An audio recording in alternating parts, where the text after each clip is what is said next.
10 oylik chaqaloqning chirib ketgan ichaklari kesib tashlandi.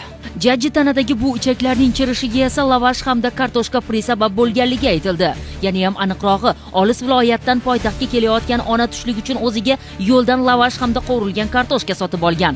Qo'lidagi 10 oylik chaqaloq yig'lab xarxasha qilganida esa og'zida chaynab bolaga ham ushbu ozuqani yedirgan. Oradan ma'lum vaqt o'tib, go'dakning ahvoli og'irlashib qolgan. Ko'p marotaba qayd qilish, ichidan qon ketish, qornidan bo'lish va doimiy og'riqlarga shikoyat qilib kelgan. Ichak chirish natijasida biz bir nechta bosqichli operatsiya bajarishimizga to'g'ri keladi. Birinchi bosqichda hozir biz chirigan qismini olib tashlab, ichak stomasini chiqarib qo'ydik. Bu stoma bilan 6 oycha yashab turadi. 6 oydan keyin qayta yana operatsiya qilib, ichagini yana tiklashimizga to'g'ri keladi. 6 oy ichida 1 yosh 4 oylik bo'lar ekan.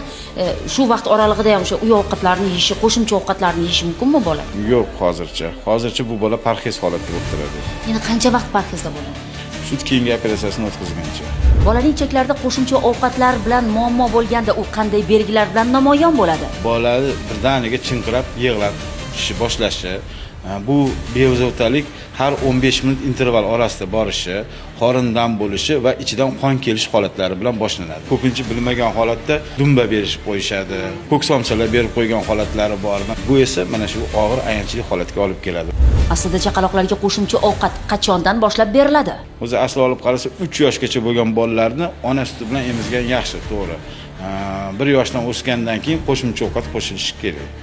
Shifokorlarning bizga bergan ma'lumotlarda aytilishicha, Birgina Respublika shoshilinch tibbiy yordam ilmiy markazining bolalar jarrohlik bo'limiga aynan mana shunday murojaat bilan bir haftaning o'zida bir marta, oyiga esa 3-4 marotaba bolalarni olib kelishar ekan. 1 yoshgacha bo'lgan bolalarni oshqozon ichak tizimi to'liq ovqatlarni hazm qilish fermentlarini ishlab bera olmaydi. Onalar adashib 6 oydan o'tgandan keyin bolalarga qo'shimcha ovqat qozon ovqatiga o'tib qo'yadi. Oshqozon ichak tizimi bu bolalarni hazm qila olmasligi natijasida nomutanosiblik kelib chiqadi. Ichaklarni qisqarishi natijasida va shu kasallikka olib keladi. Pediatr bilan maslahatlashgan holda birinchi shu o'zini sharbatlari, ya'ni sabzi sharbati, olma sharbatlarini qo'shib boradi va qo'shish natijasida shu hazm qilish yaxshi bo'lsa, qo'shimcha keyin birlamchi shu ovqatlarga o'tkazish mumkin bo'ladi.